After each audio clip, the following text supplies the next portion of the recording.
Les personnages sculptés de Fernand Chatelain interpellent par leur regard, leur couleur ou encore leur message ceux qui empruntent la nationale 138, et cela depuis 1961. C'est à cette date que Fernand et sa femme créent leur jardin humoristique, véritable œuvre d'art brut. Alors Fernand Chatelain, dans le temps qu'il était jeune, il avait déjà une tête d'artiste. Né en 1899, Fernand Chatelain exerce d'abord la profession de boulanger, puis celle d'agriculteur lorsqu'il épouse Marie-Louise. Ce n'est qu'une fois à la retraite qu'il commence à sculpter ses sujets. C'est qu'après la retraite qu'il a passé pour un original. Moi, il me l'a dit ici, dans son atelier. Il m'a dit, si j'ai fait ça, c'est pour me désennuyer, quoi. Il a toujours été original et créatif. Quand il était jeune, notre oncle a fait des photos qu'il développait tout seul avec notre mère. Et pour faire la chambre noire, il s'enfermait dans une chambre avec des couvertures et il développait ses photos.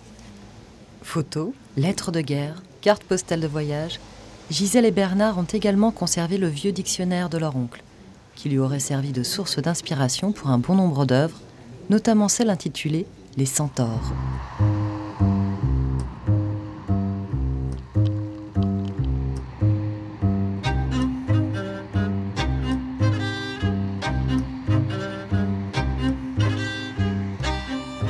À la mort de Fernand, le jardin tombe progressivement en ruine, sous l'impulsion de deux passionnés d'art brut qui découvrent par hasard ces sculptures. L'association des amis de Fernand Chatelain voit le jour, et en 2005, la conservation et la restauration de l'ensemble des œuvres commencent. Le chantier a duré 2 fois 3 semaines pendant 2 ans, et il y a des personnes inconnues qui ont pris conscience en fait de la valeur de ces œuvres et qui ont rapporté des œuvres dans la nuit. On les a trouvés au petit matin sur le bord de la nationale, dont Toutou.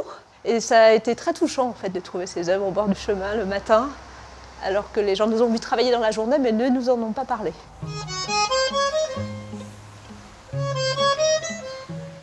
On s'est dit que ce jardin méritait de la couleur, comme Marie-Louise le voulait sur les sculptures de son mari, et comme Fernand Chatelain, chaque année, repeignait ses sculptures avec des couleurs vives.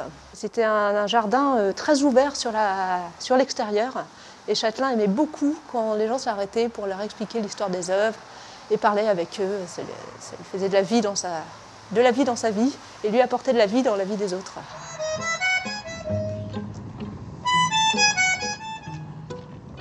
Je voulais faire quelque chose de mes propres mains, disait Fernand. Quelque chose qui frappe l'œil, pour le plaisir de ne pas faire comme tout le monde.